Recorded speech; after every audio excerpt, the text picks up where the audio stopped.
warahmatullahi wabarakatuh. Salam perumahan, salam perkotaan, salam peradaban. Baik Bapak, Ibu, dan penonton sekalian, hari ini kita bertemu lagi dalam podcast HUT TV. Kita kedatangan tamu spesial dan tentu kita sangat berbahagia juga hadir di sini di kampus Bertauhid Universitas Unida, dan hari ini kita akan bincang-bincang ringan jelang sore dengan orang yang paling penting di Unida Ciawi. Beliau adalah Dr. Martin Rustami, SH, MH, banyak pengalaman dalam bidang perumahan, pertanahan, dan tentu saja punya banyak cerita menarik bagaimana mengelola Unida dan pemihakan dan minatnya kepada bidang perumahan. Assalamualaikum Pak Dr. Martin Rustami. Waalaikumsalam warahmatullahi wabarakatuh. Ya, mudah-mudahan kita sehat dan tetap berkomitmen dalam bidang perumahan rakyat. Ada satu pertanyaan pembuka yang tidak terlalu sulit untuk dijawab, Bang Martin. Kira-kira apa yang menyebabkan Unida ini sangat kuat perhatiannya kepada lingkungan sekitar dan pembangunan perumahan, khususnya kepada komunitas? Apa cerita di balik itu? Ya, terima kasih Bang Joni. Assalamualaikum warahmatullahi wabarakatuh. Salam perumahan, salam perkotaan, salam peradaban, salam kampus Bertauhid. Alhamdulillah hari ini saya dapat bertemu dengan Bang Joni, teman saya dari USU Medan. Kami sesama dari Fakultas Hukum Universitas Sumatera Utara. Kalau tadi pertanyaan, kenapa sih sangat tertarik dengan perumahan? Ceritanya panjang, ceritanya 40 tahun yang lalu. Ketika saya kerja di Bank Duta, mencari rumah nggak dapat-dapat. Kami ada 123 karyawan menengah, ditugaskan saya selaku ketua tim penyediaan rumah. Nggak dapat karena masalahnya harga tanah mahal, kemudian kreditnya juga susah. Akhirnya saya membangun suatu komunitas namanya Duta Club. Duta Club untuk mendorong penyediaan rumah bagi karyawan Bank Duta. Tahun 84 itu kejadiannya, saya berusaha bersama teman-teman untuk mencari lahan, mencari developer, kemudian dapatlah rumah tipe 70 300 meter, tipe 70 500 meter, dan tipe 54 200 meter ketika itu. Jadi di klaster yang officer ke atas dapat tipe 70 300 meter. Nah, sejak itu memang saya merasa bagaimana ya, rumah ini kan sebagai tempat orang. Kalau di Medan itu ditanya orang, udah kerja, udah punya rumah, di mana rumahnya, kan itu kan. Jadi meningkatkan marwah, sekaligus juga memenuhi kebutuhan dasar, berkumpul bersama keluarga, membangun kehidupan yang harmoni.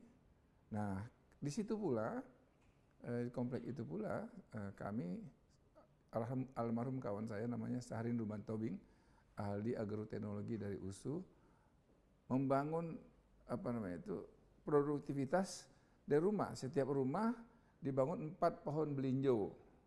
Ya, kemudian bagi yang mau tanam rambutan, barang-barang, mangga rambutan, itu difasilitasi oleh Sahrin Ruban Tobing yang kebetulan dia adalah Kepala Balai Benih Sumatera Utara ketika itu.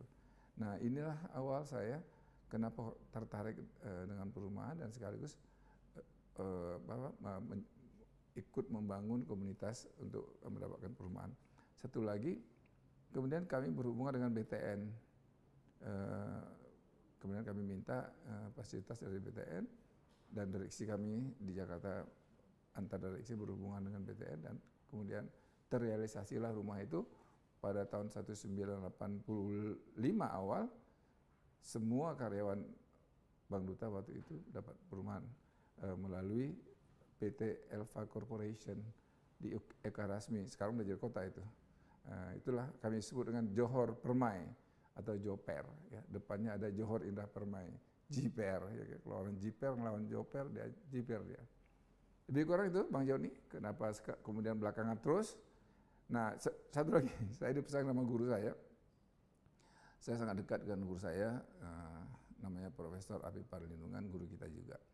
Saya sangat dekat ya, sampai beliau meninggal dunia juga. Kata beliau, ambillah hukum tanah yang berkaitan dengan perumahan, supaya kau dapat ilmu, dapat bisnis, dan dapat pahala. Nah itu dia, ilmu, bisnis, dan pahala, kena ilmu dapat ilmu tanah yang harus dikembangkan dengan hukum perumahan, sehingga kata guru satu saya lagi, Profesor Mariam Darus, kau bangun di universitasmu itu hukum properti. Pertama kali benderanya dikibarkan di Indonesia. Jadi ceritanya panjang. Kalau diceritakan 2 hari 2 malam nggak kelar. Tapi lebih kurang gitu, Bang Joni. Ya, saya tertarik untuk melanjutkan pertanyaan tadi bahwa dari pengalaman penyediaan rumah untuk kalangan terbatas dari Duta Club, kemudian merambah ke pemahaman lebih lanjut tentang hukum tanah dan hukum propertinya. Bisa dijelaskan sebenarnya apa penjelasan ringkas dan problematika antara pertanahan dengan perumahan kita sampai saat ini, Pak Martin?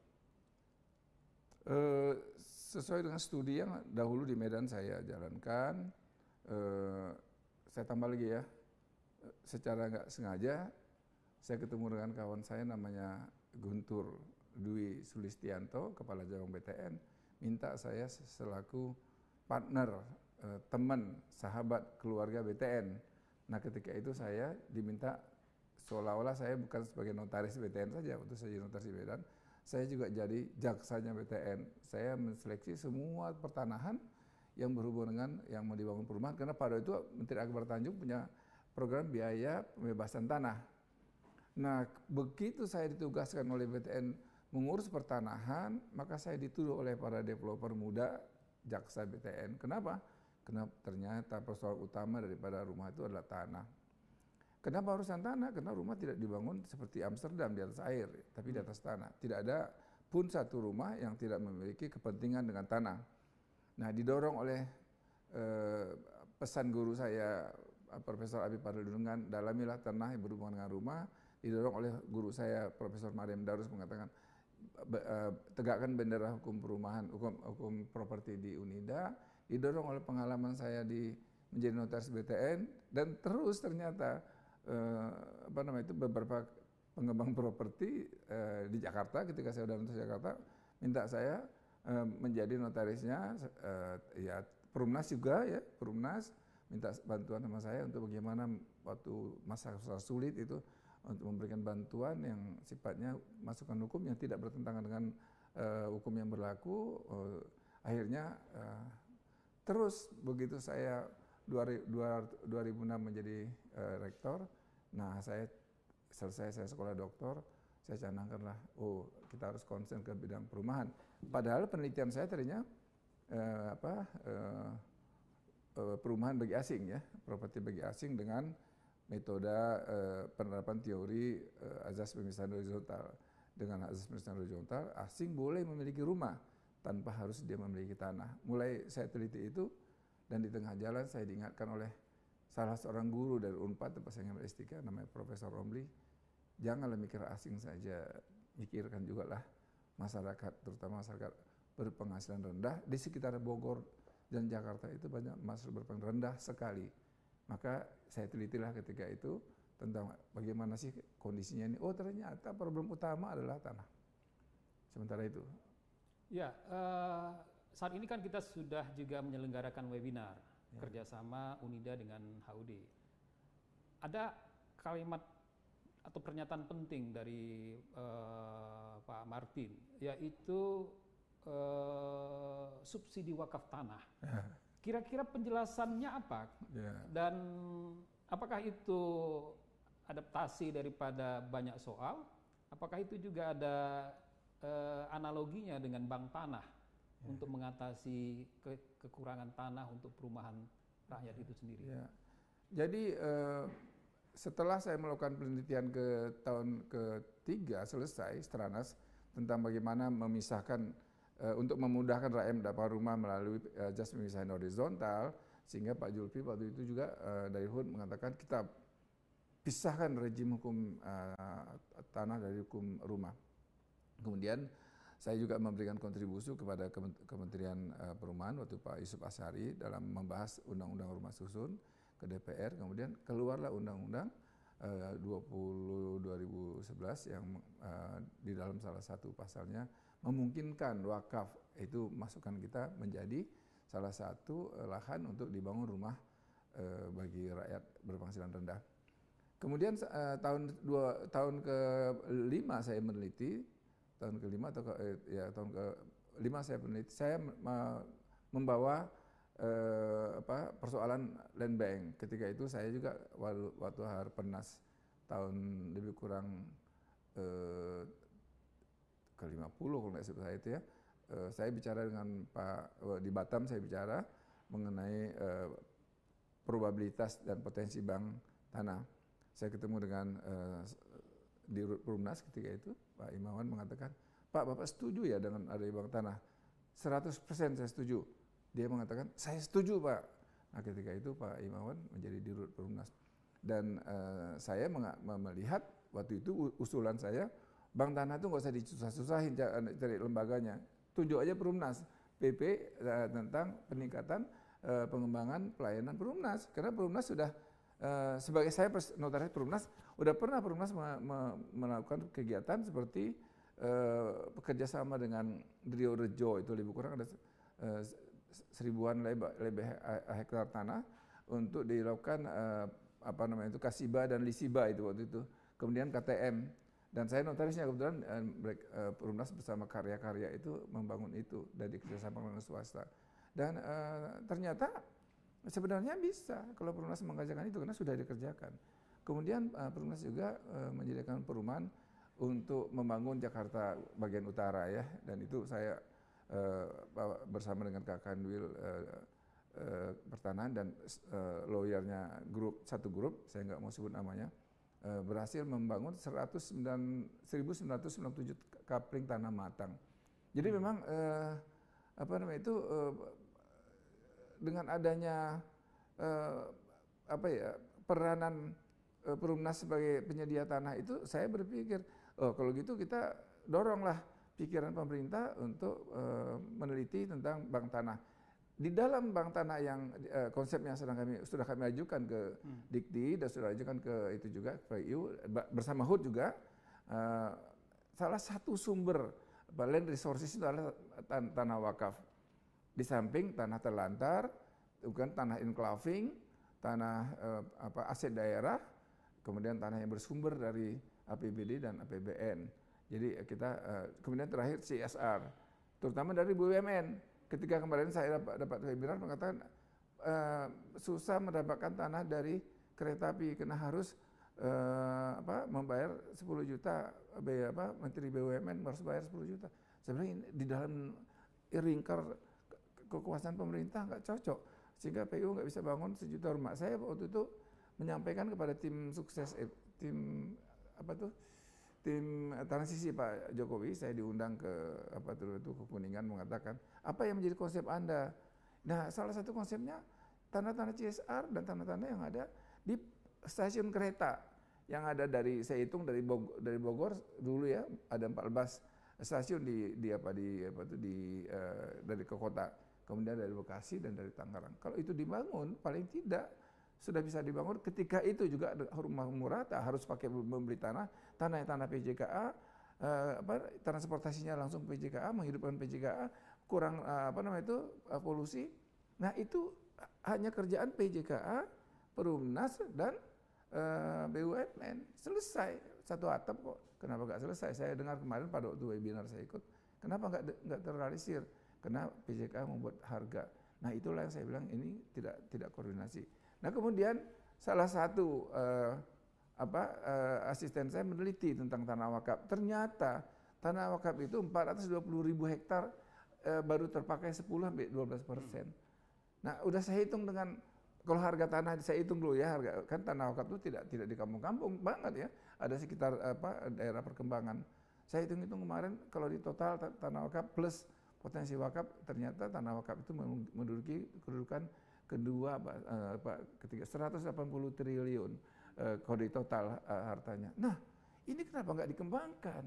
Terutama buat umat, buat sekolah-sekolah atau pendidikan tinggi yang dikelola di atas tanah wakaf.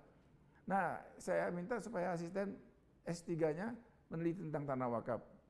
Di tengah jalan ada acara kita ini, maka penelitian dari asisten itu yang selama ini kita sudah siapkan juga modelnya di sini, di Unida. Kebetulan itu kita punya tanah yang ya 1,2 hektar kita siapkan untuk perumahan karyawan, kemudian kita akan tambah lagi. Loh, ternyata simulasi yang kita lakukan dengan menggunakan tanah wakaf, terutama di sekitar lingkungan kita, satu, tanah wakafnya dapat dimanfaatkan, yang kedua karyawan dapat rumah dengan harga murah, yang ketiga aksesnya ke universitas sangat dekat, yang keempat penghematan, yang kelima membangun produktivitas, yang keenam membangun peradaban, yang ketujuh tambah Pak Bambang tadi membangun spiritualitas penduduk di situ. Cocok dengan kampus bertauhid, ya kan, membangun universitas yang menjadi universitas riset yang menyatu dalam tauhid diakui dunia. Persis, klop. Informasi istilah kami di sini. Ketemulah keinginan masyarakat universitas, kemudian polisi dari pimpinan, dan proposalnya saya buatkan langsung. Kita bicarakan dengan salah satu bank syariah, waktu itu Bank BNI Syariah. Saya jelasin, ini gini. Nah, Unida punya tanah, kemudian kami akan bikin rumah karyawan, kredit perumahannya dari BSI, kami jamin kreditnya akan avalis dan buyback garanti. Karena mantan notaris kan banyak kisi-kisi notaris yang bisa dikembangkan. Dan akhirnya pada dasarnya Bank BNI-nya bersedia, dan akhirnya kami tanam uang di situ biar dia senang ya gitu. Nah, dengan demikian tadi saya kurang bisa nangkap dari BTN mengatakan nggak worth it. Saya bilang ini very worth it and interesting, sepanjang memang tadi saya setuju ya, community dengan kelembagaan harus nyatu. Nah, dengan semangat tauhid menggenggam dunia, meraih akhirat, insya Allah di Unida ya khususnya bisa berjalan, dan kami ingin menularkan ini ke beberapa tanah wakaf yang ada di seluruh Indonesia. Sehingga demikian kami mau menjadi konsultan tanah wakaf untuk produktivitas pemanfaatan tanah wakaf, kepentingan satu perumahan, yang kedua produktivitas bisnisnya bisa menjadi perkantoran, bisa rumah susun, bisa macam-macam karena amanahnya dari Undang-Undang Rumah Susun demikian. Ya, kemudian kami bisa ya menjadi konsultan pada umumnya gratis lah buat seluruh yayasan. Nah, ditambah itu lagi kebetulan kita ini kan ada santri. Nah, tadi ya peningkatan produktivitas pondok pesantren. Nah, itu akan menularkan ke pondok-pondok pesantren. Unida tuh sekarang lebih kurang mengelola, membantu dan mengayomi membina 100 pondok pesantren. Ada yang paling dekat di sini punya tanah 30 hektar sudah punya, dan kami sudah berjanji, insya Allah begitu selesai ini dan kita menghadap ke Bupati, jika itu dimungkinkan kita akan kerja bareng dengan pondok pesantren itu. Ya, jadi Pak Martin sangat percaya bahwa banyak potensi yang bisa digerakkan, sumber-sumber tanah, salah satunya adalah wakaf untuk pembangunan perumahan itu sendiri. Ya. Tetapi mengapa ada yang mengatakan kita kekurangan tanah nih, sehingga kita perlu bank tanah? Kalau dari dua hal itu yang kontras, kira-kira soalnya apa sebenarnya? Kita memang kurang tanah atau justru yang optimistis seperti Pak Martin, justru kita juga cukup punya potensi banyak untuk tanah-tanah bagi pembangunan perumahan bagi masyarakat yang tidak mampu. Bagaimana pendapat sekarang Pak Martin? Paradigma tanah yang nggak bisa ditapunguri adalah sakral, magis. Buat orang ini tanah di Indonesia ini harga diri, keluarga. Tetapi paradigma itu sudah berubah. Tanah adalah investasi, tanah adalah bisnis. Apalagi setelah Gubernur DKI sebelum ini menaikkan harga tanah di Jakarta sampai 10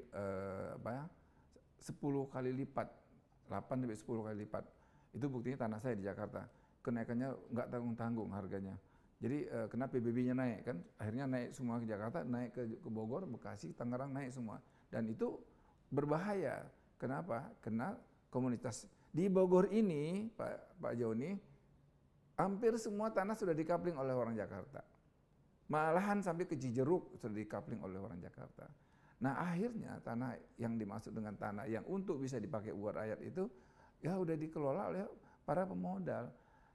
Karena jalan tol, kena pengembangan jumlah penduduk, kena pengembangan kawasan dan permukiman istilah Pak Zulfi tadi.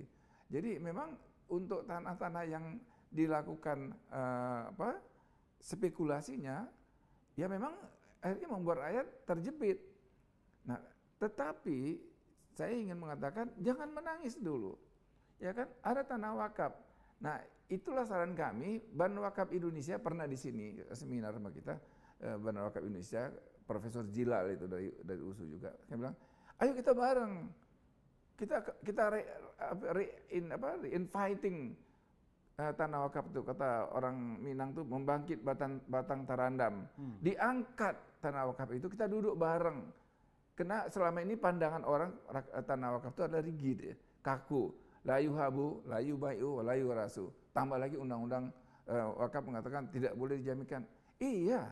Tetapi ilmu pengetahuan kan terbuka, ya kan? Di universitas tak ada yang tak mungkin, sepanjang kita kaji dengan baik, ya.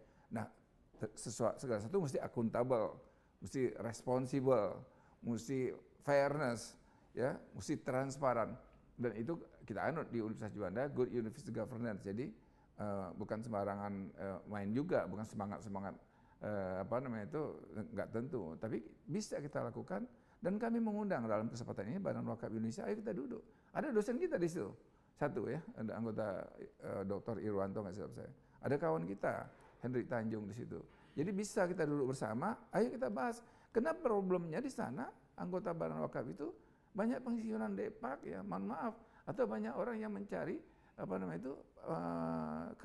kerjaan lain karena tidak menjadi PNS, tidak menjadi ASN. Nah itu dia profesi baru kan. Jadi ya kami ingin invite, ayo kita ngomong urusan tanah ini. UNIDA punya tekad untuk menjadikan wakaf sebagai satu alternatif bagi penyediaan tanah bagi perumahan rakyat. Tapi itu kan dari sisi warga masyarakat, itu kan aset dari masyarakat. Bagaimana dengan sebenarnya tanah-tanah dari hak menguasai negara, tanah yang dikuasai oleh pemerintah, yang alokasinya itu cukup banyak sebenarnya kalau kita mau identifikasi.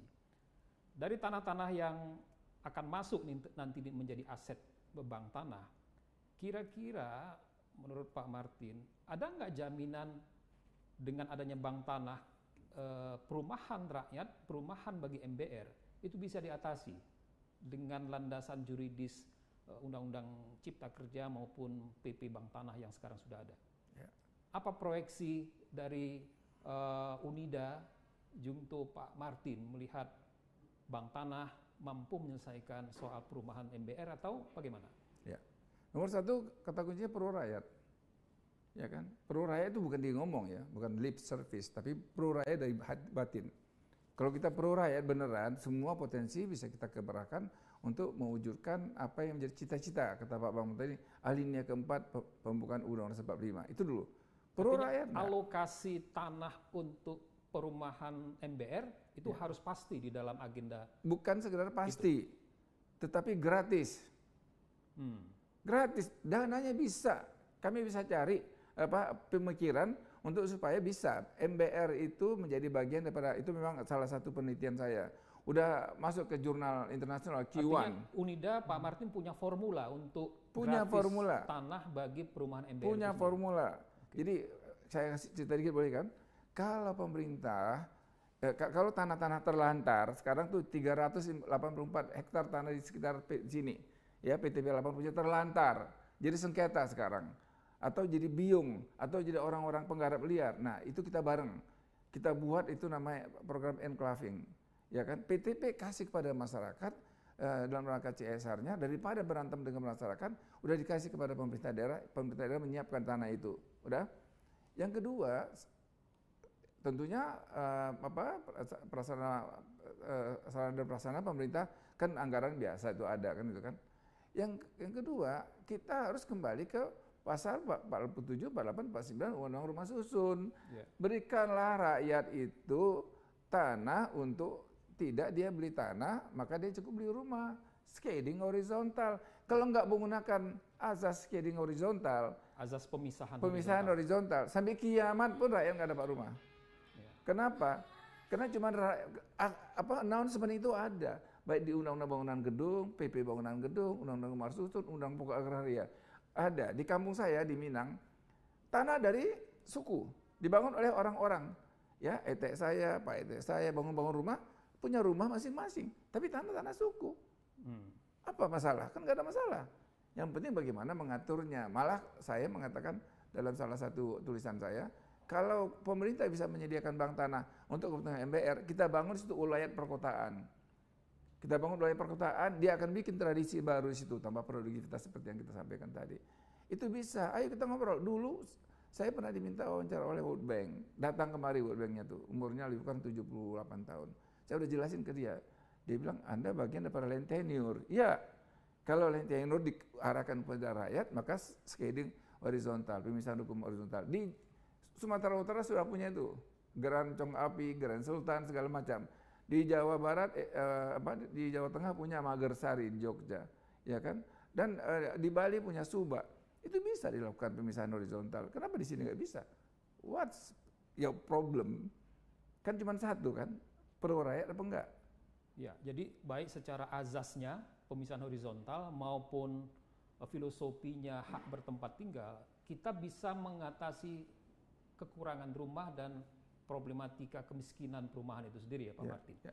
Pak Martin, kita mengetahui UNIDA punya kerjasama MOU dengan HUD. Kira-kira apa motivasinya dan apa yang dilakukan dengan kerjasama itu, Pak Martin? Motivasinya karena kami cinta HUD. Karena dari awal semua penelitian tentang perumahan itu kita kerjasama dengan HUD. Yang kedua ada Bang Julfi dan Mbak Joni yang di sana membuka pintu. Yang penting kan begitu ya, kerjasama itu kan membuka pintu, membuka hati. Ayo kita jarang bareng, ya kan? Kemudian UNIDA juga ya mungkin karena sama-sama orang Medan jadi akan lebih mudah. Tapi bukan itu. Saya juga bukan mengatakan karena saya salah satu deklarator.